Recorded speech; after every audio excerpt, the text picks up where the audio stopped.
Donc, je me présente. Merci Stéphane pour cette présentation chaleureuse. Donc, directrice de la gestion des projets routiers au ministère des Transports, un des 6 donneurs d'ouvrage co-porteurs de la feuille de route. J'ai le plaisir d'animer l'atelier C sur la collaboration. On en a entendu parler beaucoup ce matin, autant du côté implantation que du côté gestion de données et mode de réalisation. Donc, c'est super important la collaboration. C'est vraiment le pilier du BIM. Sans collaboration, on va rester où on est. Donc, comment ça se divise? C'est un peu le même principe que pour les autres ateliers. Un petit vidéo qui présente un peu ce que tout le monde a à dire par rapport à la collaboration. Ensuite, nous allons avoir M. Federico Pensa, directeur innovation et technologie de chez Magid Construction, et M. Jean-François Théberge, chargé de projet BIM chez WSP, qui vont venir nous parler un petit peu plus d'études de cas de la collaboration dans des projets vécus. Ensuite, suivra le panel avec la formule usuelle que vous avez connue ce matin, des questions que tout le monde va répondre. Et s'il nous reste un peu de temps, si tout le monde fait bien ça dans les règles, donc moi la première, on va avoir du temps pour répondre à vos questions. Donc, j'irai tout de suite, je commencerai avec la vidéo.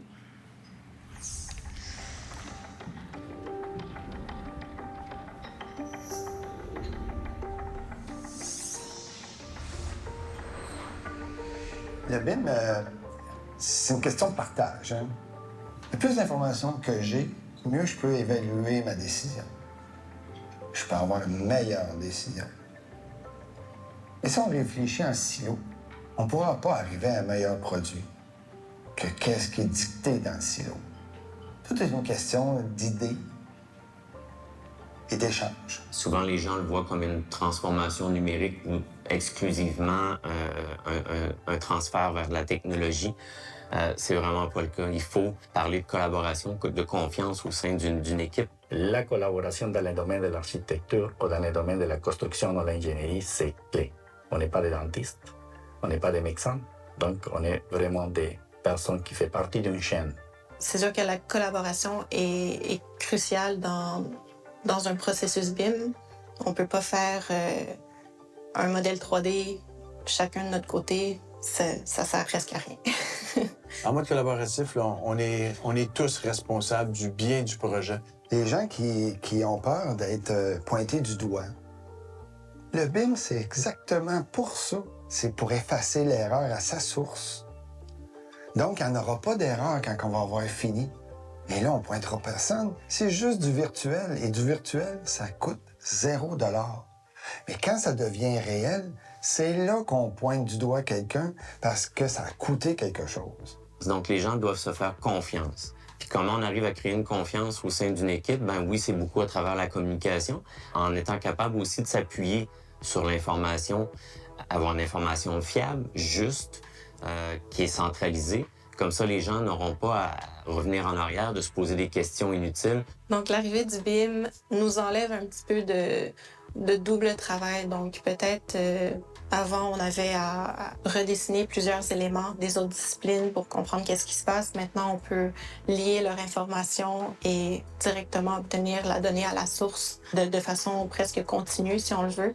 Même qu'il y a des projets où est-ce que tout le monde est en bureau de projet ensemble, on peut se lever, aller voir l'autre discipline, parler de qu'est-ce qui se passe dans sa maquette, qu'est-ce qui peut être ajusté pour ensuite de ça avancer, passer au prochain point.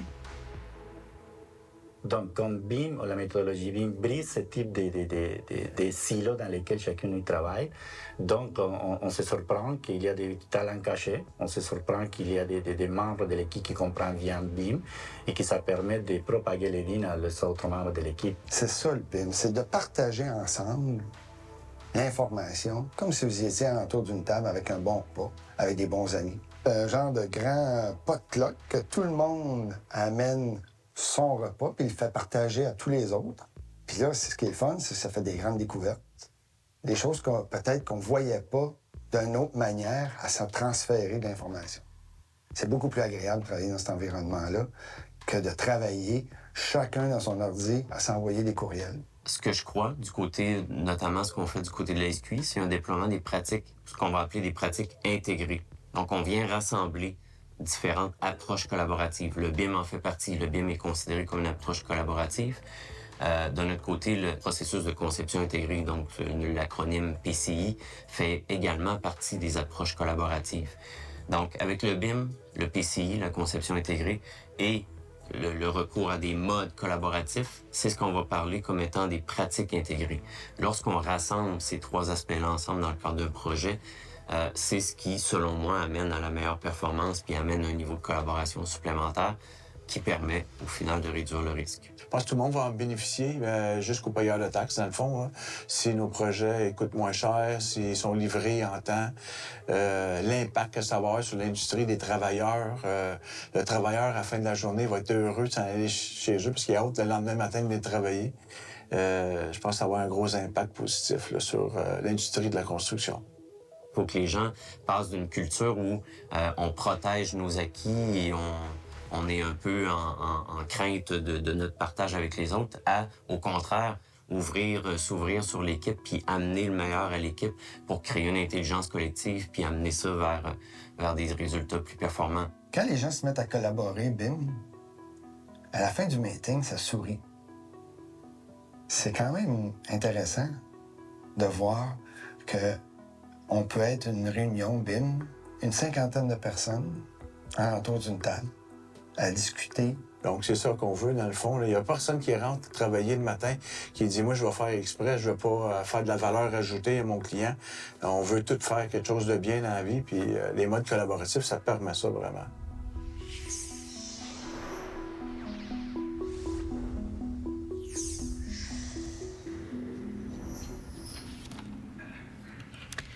Donc, sans perdre de temps, j'inviterai M. Frédérico Pensan et M. Jean-François Théberge, de monter ici pour faire la présentation.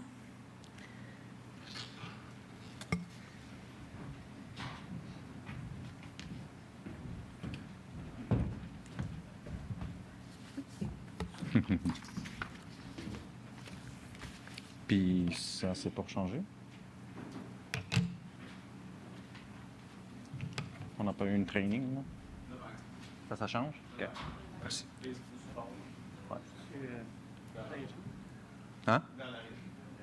C'est correct. Je ne dois pas changer encore. Ouais. Oui, bonjour à tous. C'est un vrai plaisir d'être ici aujourd'hui. Je vais débuter cette conférence, j'ai une petite 10 minutes, avec une courte introduction générale à l'approche, à la collaboration sur un projet de construction, selon la perspective d'un entrepreneur général. Donc, une perspective que j'ai gagnée basée sur mon expérience de 10 ans chez mon employeur. Ah, voilà, ça marche. Oui, mon employeur, le groupe Fayolle, un groupe d'origine française qui rassemble plusieurs compagnies de construction, incluant des entrepreneurs spécialisés, notamment, et dont McGill Construction. Ah, OK, et là, je vois. Tout compris.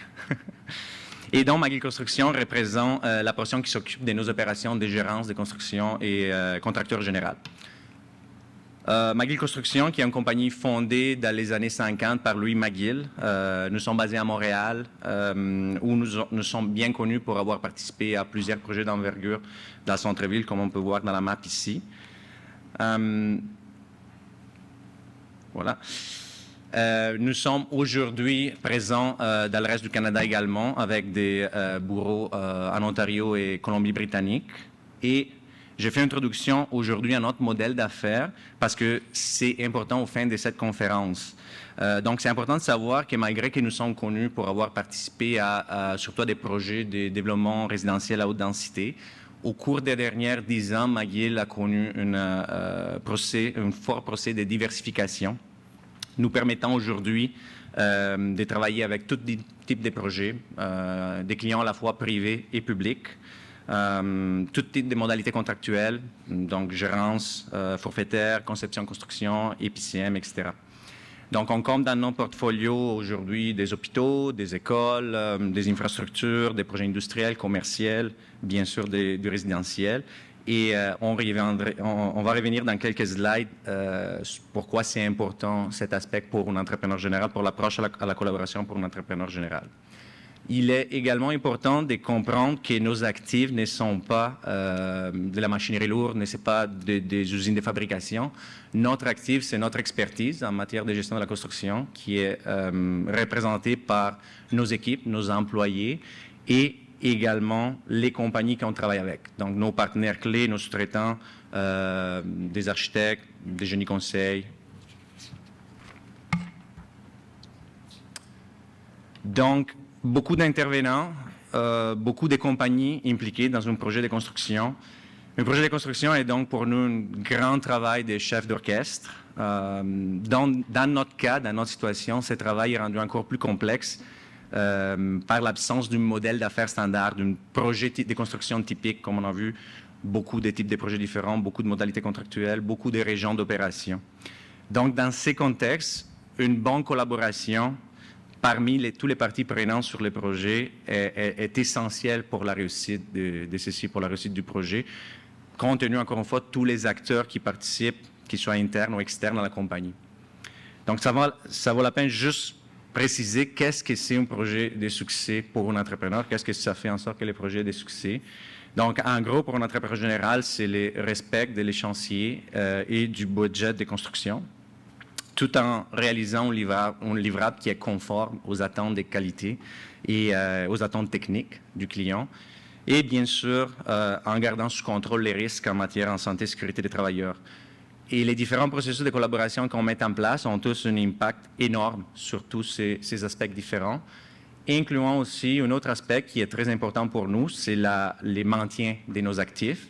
Donc, comme je disais tantôt, c'est nos employés et nos partenaires. Donc, un projet qui est bien géré, un processus de collaboration efficace et bien structuré, facilite le travail des équipes de construction et ultimement, il va contribuer à attraire et retenir des talents, mais aussi à établir et maintenir des relations d'affaires de qualité avec nos partenaires.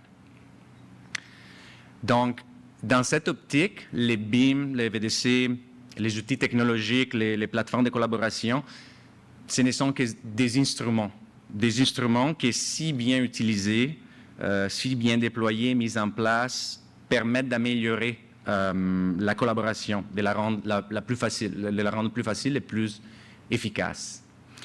Par exemple, j'ai mis un exemple facile ici, si on dispose de la maquette BIM pour un projet, on modélise la maquette BIM de la logistique des chantiers. Dans cet exemple très simple, 2 options d'emplacement pour la chute à déchets. Donc, la collaboration pour déterminer l'emplacement de cette chute à déchets est requise en tout cas, que ce soit un projet BIM ou un projet traditionnel. Mais la disponibilité d'une maquette 3D permet à tous les participants au projet de mieux collaborer, de mieux communiquer, de mieux se coordonner, de mieux se comprendre et comprendre le projet. Ultimement, de prendre une meilleure décision.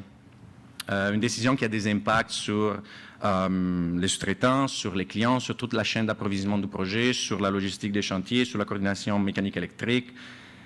Donc, c'est un exemple simple, mais qui illustre très bien comment ces outils technologiques peuvent aider à la collaboration. Notre approche à la collaboration peut toutefois changer grandement selon les types de projets. Donc, comme vous avez vu, nous avons beaucoup de types de projets différents. Donc, le premier aspect qui a impacté notre approche à la collaboration est le cadre contractuel du projet. Il est donc primordial de bien lire, bien comprendre les clauses générales et particulières, avant tout, les devis techniques, les autres documents contractuels qui pourraient exister, comme par exemple les plans de gestion BIM ou les plans d'exécution BIM, bien comprendre l'ordre des priorités et l'impact sur les livrables finaux. Donc, l'exemple que je faisais tantôt pour la chute à déchets, notre approche à la collaboration aurait été très différente dans un projet forfaitaire versus un projet de gérance des conceptions-construction parce que les obligations, les responsabilités contractuelles de chaque intervenant changent beaucoup d'un type de contrat à l'autre. Ensuite, notre approche à la collaboration doit s'adapter au type de projet, donc résidentiel, industriel, commercial, institutionnel. De la perspective d'un entrepreneur, la catégorie des projets implique des risques à gérer différents et donc des priorités à gérer différents. Les choses à considérer, encore pour revenir à l'exemple de la chute à déchets, peuvent changer dans un projet résidentiel. Je dois probablement tenir plus en compte l'échéancier des livraisons des unités d'habitation versus un projet industriel où il faut mieux se coordonner avec la mécanique des procédés, par exemple. Donc, d'autres caractéristiques à considérer seront la durée, l'emplacement géographique, l'alignement des jalons des constructions avec les différentes saisons de l'année. Évidemment, notre approche change beaucoup. Les outils mis en place, les plateformes utilisées changent beaucoup si le projet, c'est un projet de 6 mois versus un projet qui peut durer jusqu'à 4-5 ans. Finalement, fondamental de prendre en considération les caractéristiques de l'équipe des projets. L'équipe interne, donc notre équipe, pour laquelle il est notre responsabilité en connaître toutes faiblesses et points de force de chaque membre que nous choisissons d'affecter, et l'équipe externe des compagnies qui collaborent. Et ici, c'est important de noter que souvent, nous n'avons pas plein contrôle, nous n'avons pas du tout contrôle des fois sur les choix des compagnies externes qu'on doit collaborer avec. Les consultants sont normalement choisis par les clients, sauf dans le cas d'un design build, dans une conception-construction. Et dans plusieurs modalités contractuelles, l'octroi des contrats des sous-traitants clés doit passer par les bureaux de soumission déposés du Québec, la BSDQ.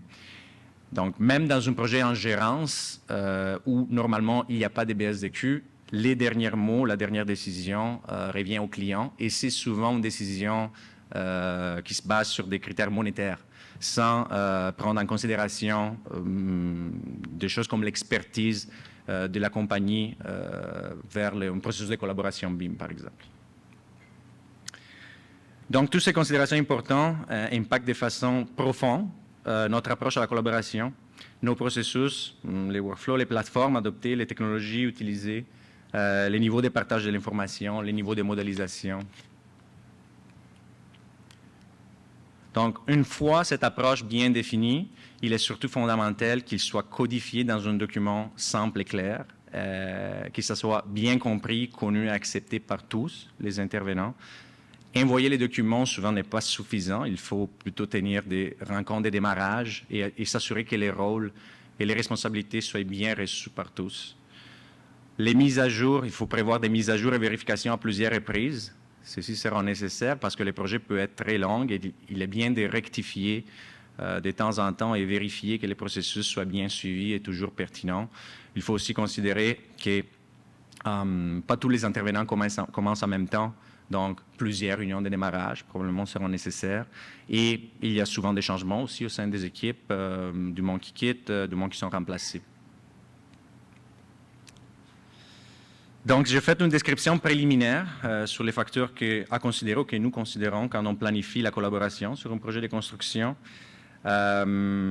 Collaboration que, je répète, c'est un des aspects les plus impactants pour le succès de nos projets. C'est un point de vue d'un entrepreneur général. Donc, je vais passer maintenant la parole à Jean-François qui va amener un point de vue plus du côté génie conseil.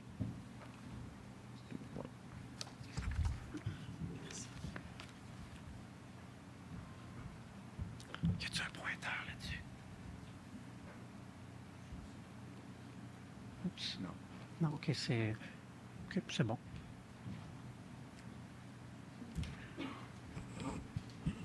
Allô tout le monde.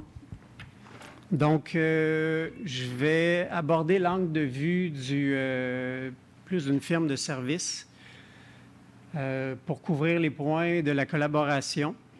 Donc, l'influence du contexte sur la collaboration, la philosophie collaborative du BIM, PCI, MDI, PLM, peu importe comment on l'appelle, collaboration dans le cycle de vie d'un projet, puis les facteurs de réussite. Donc là, je vais vous avertir tout de suite. Pour ceux qui ont suivi depuis tout à l'heure, tout a été dit. Je pense que si vous avez suivi, vous ne devriez pas avoir de problème à l'examen, mais je vais repasser sur certains points pour être certain. Donc, je suis représentant de WSP, firme qui a grandi beaucoup. Je voulais mettre l'emphase sur un point. WSP est un fleuron québécois et né ici et même à Québec. puis le bureau mère est à Montréal, donc bureau mère international, bureau mère canadien, et ici chez nous. Donc, encore là, ça va m'amener au contexte, mais 67 000 employés à travers le monde, une panoplie de disciplines, différents services. Ça amène son lot de bons côtés, puis ça amène son lot de challenges au niveau collaboratif. Si on parle de l'influence du contexte, le contexte actuel, si je regarde mes enfants, moi, ils ne grandissent pas dans le même monde dans lequel j'ai grandi. Ils n'ont plus les mêmes références, ils ne communiquent plus de la même façon, donc il faut s'adapter. Donc, je pense que le contexte global et mondial vient beaucoup influencer les façons dont on collabore, les façons dont on va collaborer dans le futur. On n'a qu'à penser à la pénurie de main-d'œuvre et la pénurie de ressources. Donc, ça vient impacter chacun à sa façon. Là. Donc, l'entrepreneur va être impacté différemment par ça versus la firme de génie civil. Mais chose certaine, les firmes ou les compagnies doivent rivaliser d'ingéniosité pour garder les talents puis pour engager des gens. Ce qui est une bonne chose selon l'angle sous lequel on le regarde, mais l'info nuagique, le COVID a complètement changé la façon dont on fait les choses. Du jour au lendemain, travail à la maison, on a propulsé toutes les technologies d'info nuagique, technologies de travail à distance, technologies collaboratives, effervescence technologique. Donc, on a des tonnes et des tonnes d'outils maintenant pour collaborer, pour designer, pour mettre nos trucs ensemble. Par contre, trop, c'est comme passé, qu'ils disent. Donc, ça va emmener encore là son lot de challenges. La nature des projets aussi. Donc, une firme diversifiée va avoir des projets de toutes sortes. Donc, quand on est avec un donneur d'ordre qui a bien défini ses stratégies BIM, a bien défini ses objectifs, ses façons de faire, c'est plus facile d'embarquer d'une façon collaborative et conjointe dans le BIM. Mais ce n'est pas la majorité des mandats, ce n'est pas la majorité des clients. Donc, il y a encore du travail à faire pour que le BIM soit présent là, d'un bout à l'autre là, de la chaîne, puis partout là, chez nous au Québec.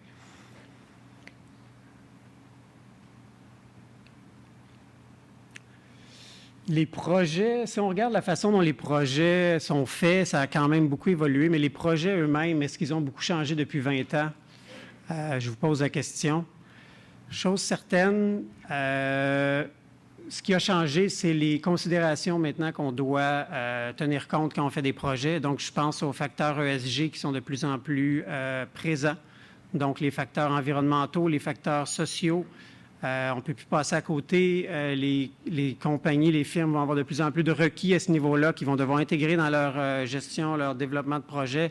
Ils vont devoir livrer des bilans carbone sur leurs activités. Ceux qui ont je pense à la SQI, ceux qui ont des flottes de buildings ou beaucoup d'actifs, ça va être d'autres façons de voir ou de donner de la valeur à leurs actifs parce qu'il va y avoir tout un autre pan à tenir compte. Donc, beaucoup de nouvelles considérations, puis je pense que ça va continuer à évoluer très rapidement, puis ça continue avec le même rythme que dans lequel on est parti, ça va être rapide. Là, vous allez me dire, on les a vus, les slides, la courbe de McLamy. Pour ceux qui sont dans le domaine depuis un bon bout de temps, là, qui baignent dans le BIM, je comprends que vous êtes tannés de les voir, mais si on regarde à gauche, on ne peut pas dire qu'il n'y a pas de collaboration. Là. Je veux dire, il s'en passe du fichier, puis ça s'envoie des emails, mais je veux dire, ça collabore. Est-ce que c'est optimal? Je ne dirais pas. Mais ça, à chacun son opinion. Donc, processus que j'ai appelé traditionnel, qui reste très actuel. Donc, la philosophie collaborative à ce niveau-là, puis là, je vais focusser sur la communication, les échanges, le partage, puis la gestion de données, a évolué vers Vous avez tout entendu parler de l'environnement de données de commun aujourd'hui, donc le CDE. Donc, le CDE veut, lui, venir réunir tout le monde autour de la même base de données, one single source of the truth, qu'ils disent. Donc, de réunir tout le monde, puis de faire une gestion des données et de l'information, je devrais dire, de façon à ce que l'information soit accessible rapidement, puis aux bonnes personnes au bon moment. Puis c'est ce qui va permettre une agilité dans les projets, ce qui va permettre aux gens d'avoir l'information requise pour pouvoir mener à terme leur projet.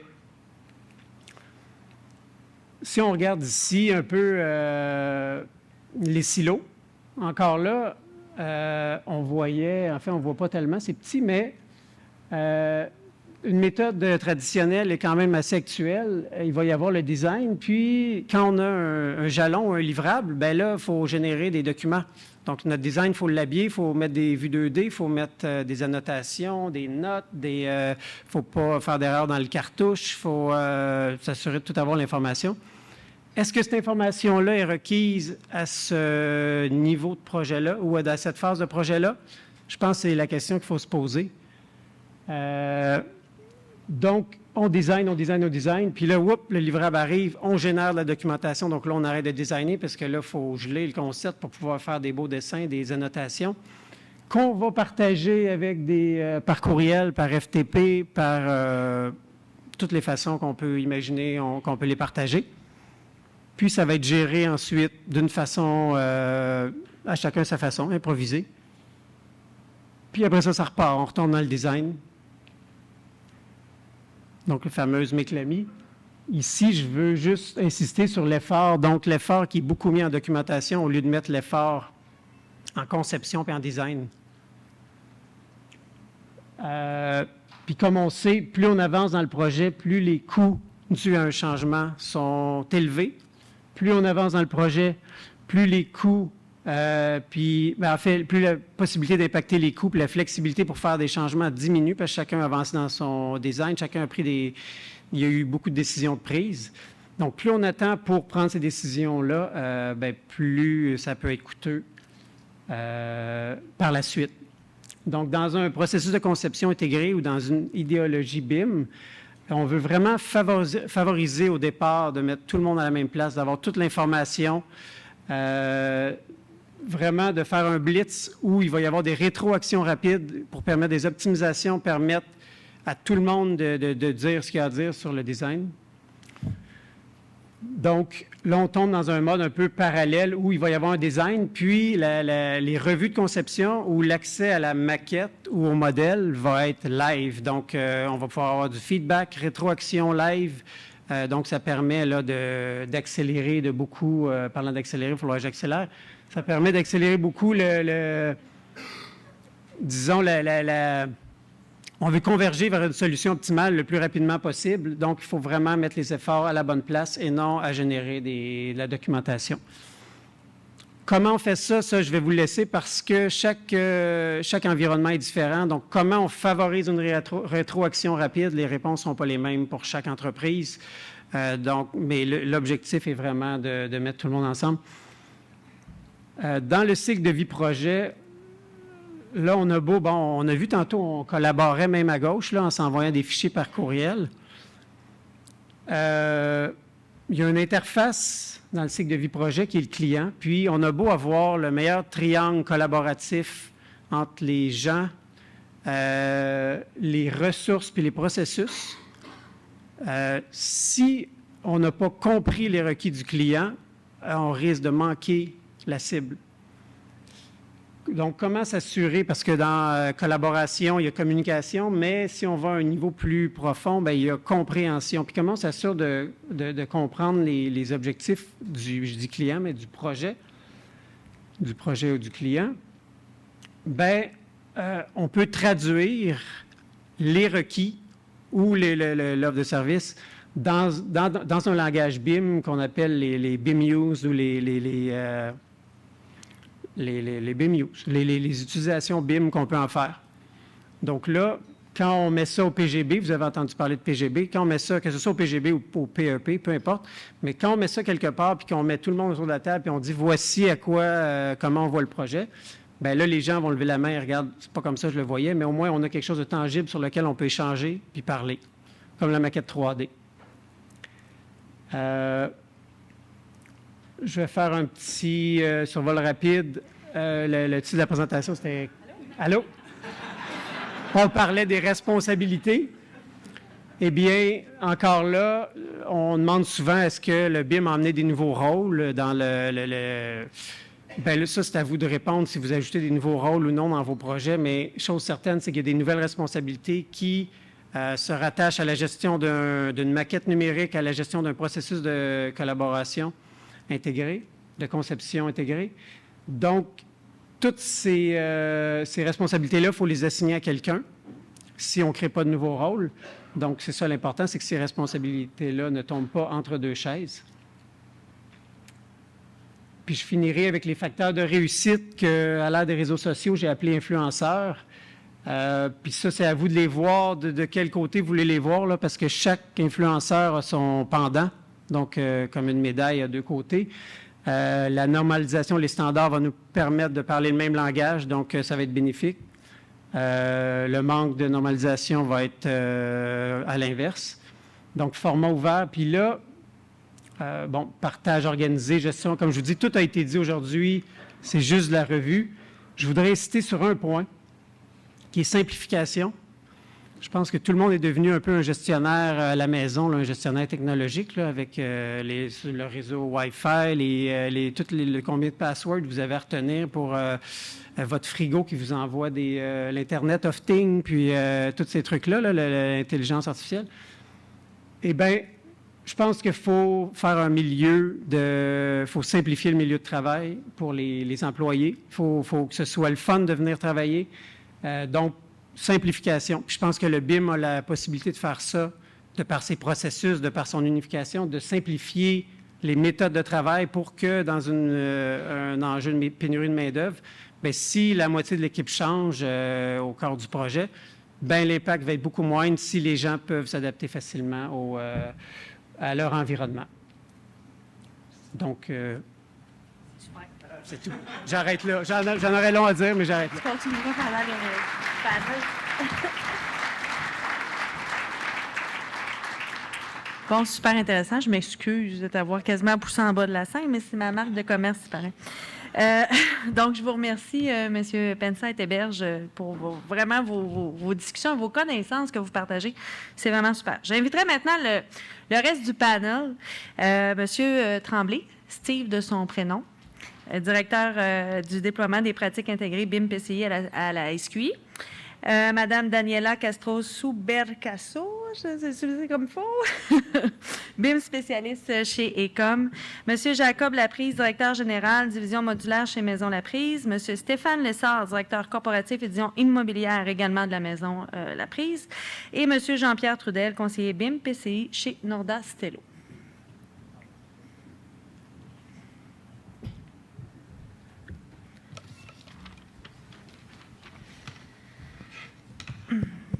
Donc, on se lance avec la première question. Vous êtes tous prêts? Oui? Tout le monde à l'écoute? C'est pas l'examen, moi, c'est un examen oral. Donc, dans un projet BIM, tous les intervenants collaborent ensemble pour créer la maquette. Mais comment fait-on pour que ce soit clair de qui est responsable de quoi? Donc, je ne sais pas, Jacob, peut-être en premier? Oui, bien sûr. Vous m'entendez bien? Oui. Ah, super. En fait, BIM, on en a parlé toute la journée, mais le point clé que moi je retiens, c'est qu'on vit le projet avant qu'il arrive pour vrai. Donc, on vit toutes les étapes de A à Z, puis le dessin seul n'a pas toute l'information. Si je fais une petite analogie rapide, on peut regarder une carte, il y a tous les détails sur la carte, on voit toutes les rues, toutes les adresses, mais ça ne me dira pas si je te dis à quelle heure tu arrives en Floride. Tu vas dire, ben là, t'as peu, là, il y a peut-être la construction, il y a peut-être la température... j'ai pas toutes les réponses. Donc, BIM vient créer un GPS à la construction. Puis nous, à l'interne, chez La Prise, on a décidé de créer notre propre système BIM qui s'appelle TCOST. Donc, avec TCOST, on pose des questions Puis avec les réponses, on bâtit le projet virtuellement de A à Z avec des tâches et des matériaux précis. Donc, pour revenir à votre question de rôle et responsabilité, lorsqu'on regarde un plan, on peut voir le plan de différentes façons. Par contre, si on regarde des tâches, ça devient très clair qui doit faire quoi. Donc, on peut aller voir nos sous-traitants avec des tâches et des matériaux précis. Super. Donc, Stéphane, maintenant, par rapport à la suite. Oui, on t'entend. Bien, je pense que, outre la gestion de la collaboration puis la gestion des maquettes, les responsabilités des professionnels demeurent les mêmes, qu'on soit dans un projet BIM ou non. Par contre, le fait d'être en BIM, ça facilite la compréhension, l'intégration de tous les partenaires. On tirerait nettement un grand avantage, par contre, à inclure dès l'idéation du projet les manufacturiers ou les partenaires importants du projet, de sorte à bénéficier au maximum de leur collaboration, puis qu'ils soient capables d'intégrer leurs produits correctement dans les projets. Effectivement, on a tendance à les garder à la fin, mais plus ils sont tôt dans le projet. Je ne me souviens plus qui en parlait ce matin, mais je pense que c'est le ministre même d'entrée de jeu qui en parlait. Plus on intègre les gens tôt dans le projet, plus on est gagnant. Daniela, de ton côté? Oui. Alors, pour la collaboration, je vous dirais, c'est un peu la suite, mais bien identifier les rôles, on doit les respecter. Mais en ayant justement l'équipe de conception, l'équipe de construction et l'équipe de clients qui en forment un triangle, plus que les trois s'enlignent au début, bien, on s'enligne sur les mêmes objectifs communs, les mêmes livrables communs. Puis par conséquent, ça nous permet de faire des projets design-build. Donc, on réduit le temps, puis on augmente la qualité, mais on doit être tous autour de la table avec les mêmes requis, les mêmes savoir qui fait quoi. Donc, de partager vraiment, de s'entendre, là, ça a été mentionné par Jean-François, là, notamment, de s'entendre sur vraiment bien comprendre le projet, c'est la base un peu. Exactement. Et j'ai beaucoup aimé, il a rajouté pas juste collaboration, coordination, mais compréhension. Ça, j'ai gardé. Oui, on va ajouter. Jean-Pierre, de votre côté? De mon côté, je ferai le parallèle entre la fameuse feuille de route gouvernementale. Une feuille de route gouvernementale au niveau du BIM, on a l'équivalent dans le cadre d'un projet BIM avec ce qu'on appelle le PGB, donc le plan de gestion BIM. Donc, c'est l'équivalent. Donc, je vous dirais que c'est beau avoir ça, mais l'autre chose qui est extrêmement importante, c'est vraiment de faire un suivi auprès de l'ensemble des ressources impliquées. Parce que, malheureusement, c'est pas parce qu'on a un beau document que les gens comprennent bien. Donc, c'est extrêmement important de s'assurer que l'ensemble des intervenants pour les différentes équipes comprennent bien la portée de ces documents-là. Puis, donc, il y a un effort de suivi quand même important à faire à ce niveau-là. Donc, c'était mon point à ce niveau-là. Donc, il faut continuer de faire de la gestion de projet pareil. Le BIM règle tout. À fait. Tout. Non, OK, exactement. C'est bon, super. Steve, du point de vue du donneur d'ouvrage? Oui, peut-être pour compléter, je suis d'accord avec tout ce qui a été mentionné. Puis tout à l'heure, Jean-François parlait de simplicité. Je pense que c'est important. Puis je pense qu'il y a deux choses très importantes à retenir. Si on veut que les choses, les responsabilités, les rôles soient clairs, il faut s'appuyer sur des documents qui sont eux-mêmes très clairs. Donc, des documents contractuels, le plan de gestion BIM que tu mentionnais. Il faut que ces documents-là soient clairs, qu'ils soient bien rédigés, qu'on puisse s'appuyer là-dessus. Mais avant toute chose, c'est une chose d'avoir des documents, c'est une chose d'avoir des clauses contractuelles, mais le plus important, c'est de s'asseoir ou s'appuyer sur des rôles qui sont là, qui existent depuis toujours. C'est pas parce qu'on déploie du BIM dans un projet, dans des équipes de projet, qu'on vient changer la responsabilité et les rôles de chacun. On s'appuie sur des rôles, des responsabilités qui sont là. On fait juste les faire évoluer et les appuyer à travers une démarche qui est plus collaborative, qui est plus axée sur l'information, la donnée et le partage. Parfait. Au niveau, justement, tu l'as abordé un petit peu, là, au niveau des rôles et responsabilités, on s'appuie sur des équipes qui sont déjà en place. Le BIM s'ajoute ou s'intègre aux pratiques qui sont déjà en place.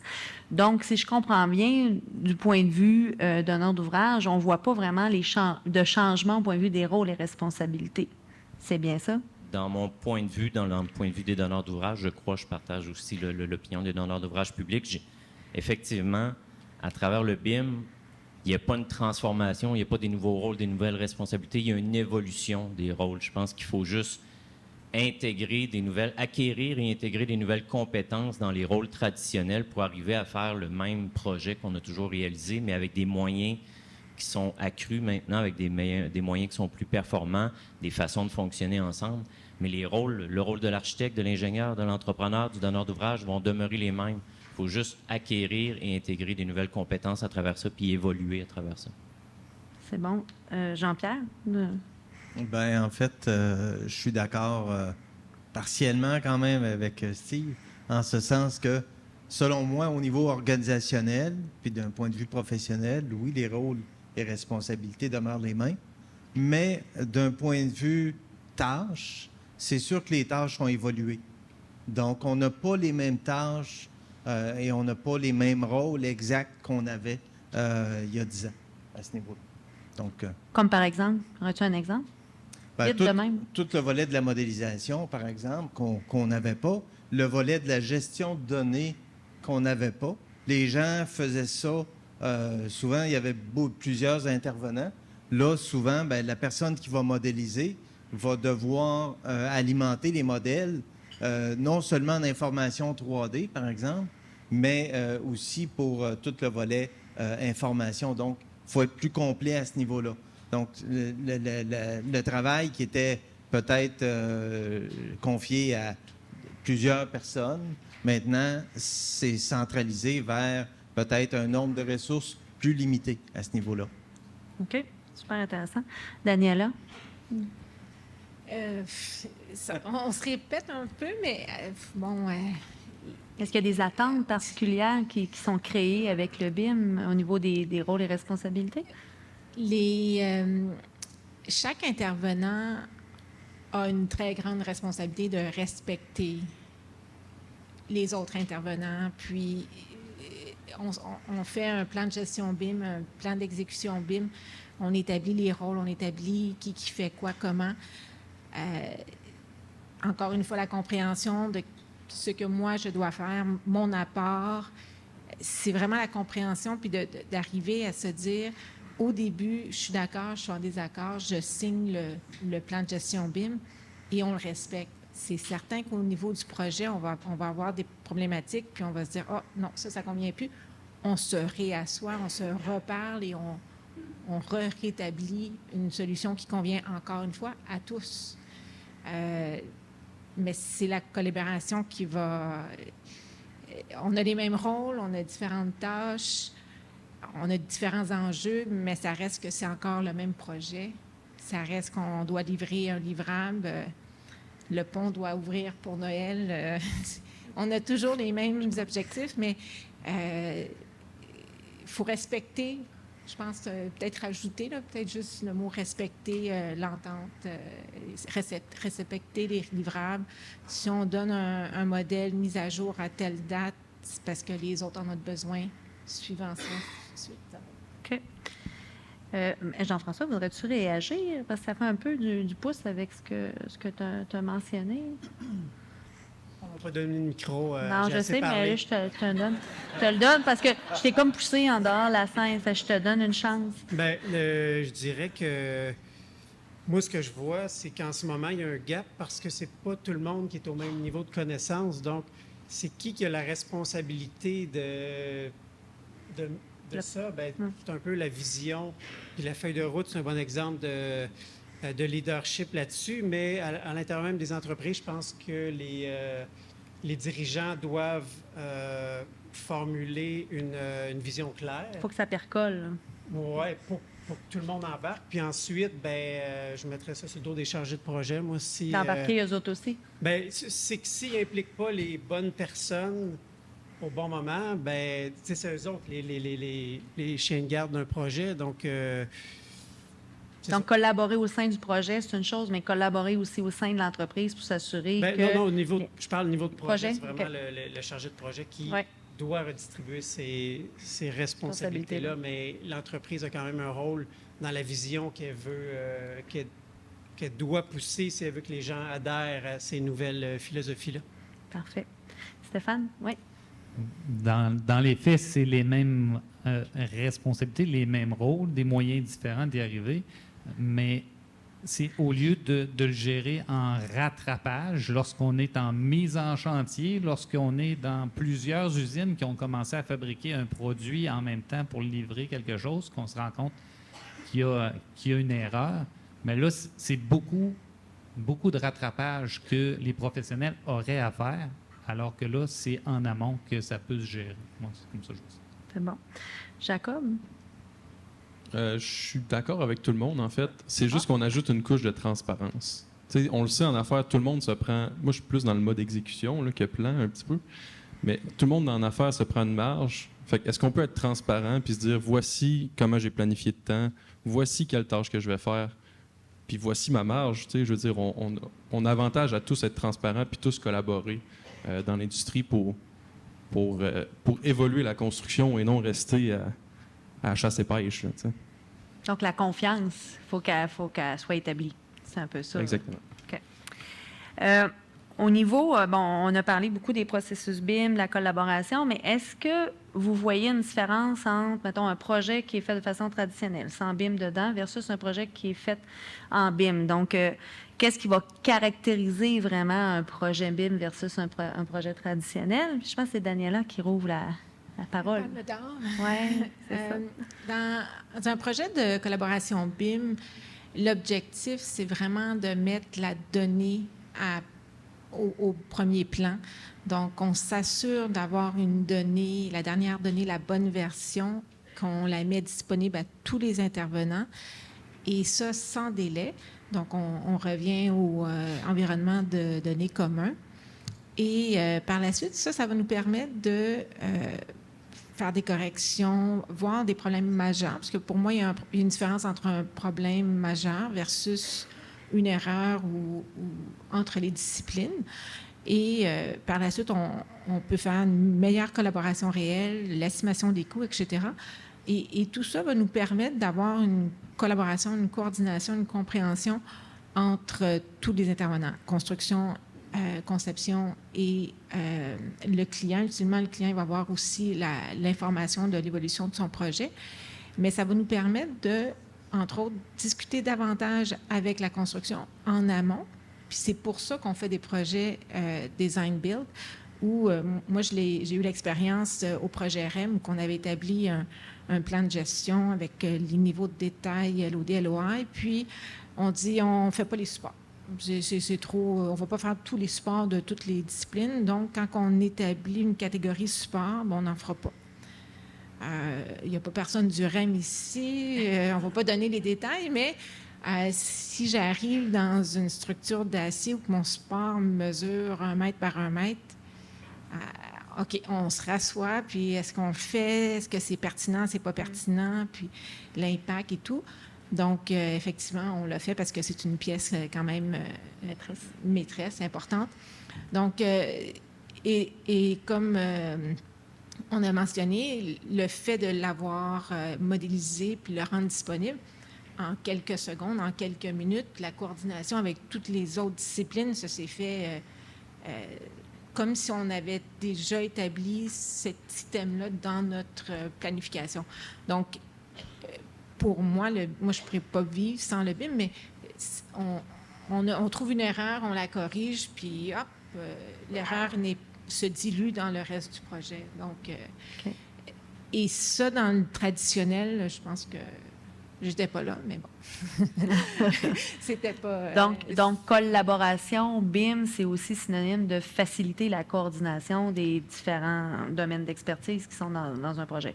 Oui, et répondre aux problèmes qu'on peut trouver en amont. Même en virtuel, on trouve des problèmes et on y répond très vite. Donc là, non seulement on y répond en amont, mais on y répond... En temps réel, quasiment. En temps réel, puis on évite le problème plus grave au chantier. Puis en design build pour le REM, ça a été soulevé et en quelques semaines, ça a été réglé. Donc, il n'y a pas eu d'arrêt au niveau de la construction. Très bon. Donc, parfait. Stéphane? Oui. Je t'ai réveillé, là.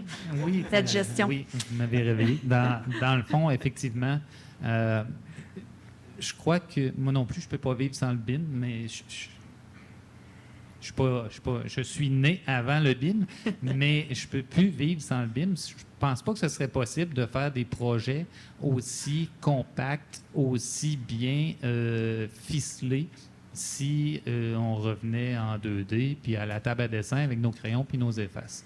Donc, on voyait ce matin, là, de l'autre côté, Geneviève qui présentait un tuyau qui s'en allait comme ça.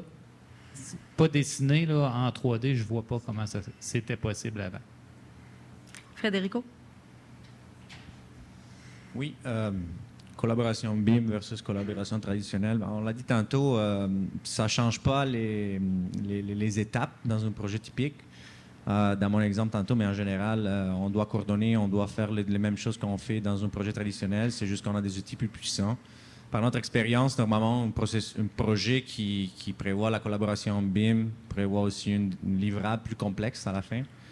Donc, c'est important de notre côté partir. Souvent, on part en reculant, on détermine c'est quoi qu'on doit livrer à la fin, c'est quoi que le client il s'attend, en allant en récurrent pour s'assurer que chaque détail est bien assigné à la bonne personne, à la bonne compagnie. Chaque aspect du livrable a une personne responsable de s'en occuper. Steve, tantôt, tu as dit ça ne change pas les rôles. Je suis d'accord. Dans le monde idéal, oui. La vérité, c'est que souvent, encore aujourd'hui, dans un projet qui est BIM, l'entrepreneur prévoit un gestionnaire BIM ou un coordinateur BIM, que c'est un rôle de plus. Mais je suis d'accord qu'éventuellement, on devrait se rendre au fait que l'équipe des projets ne change pas. C'est juste la façon de travailler de chaque membre qui change, les outils qu'ils utilisent. C'est vrai, par contre, aussi, c'est ce que Jean-Pierre disait, c'est que ça augmente, ça déplace en amont les ressources nécessaires, les efforts nécessaires. Donc, on ira plutôt vers peut-être quand même une augmentation de l'équipe, pas une multiplication des rôles, mais affecter plus d'équipes dans un projet de collaboration BIM. Mais les avantages sont là et les avantages se multiplient pour un entrepreneur en phase d'exécution. Les suivis des changements, la vérification de l'échéancier, la simulation du cash flow. Ça, c'est des aspects qui sont très importants pour un entrepreneur. La maîtrise des livrables final, la maîtrise de la logistique, n'importe quoi peut aider à la collaboration, à la communication entre les parties prenantes. C'est toutes des choses qui font en sorte qu'une collaboration BIM vaut la peine. C'est peut-être plus compliqué l'établir en amont, les ROI, mais si vous me le demandez, c'est clair. C'est un peu comme passer à imprimer des choses plutôt qu'utiliser des PDF. Personne ne va vraiment demander une ROI sur ça. Mais... OK. Jean-François, peut-être 30 secondes de réaction? Le processus BIM va passer par l'identification ou la traduction des objectifs projets, justement, en application concrète.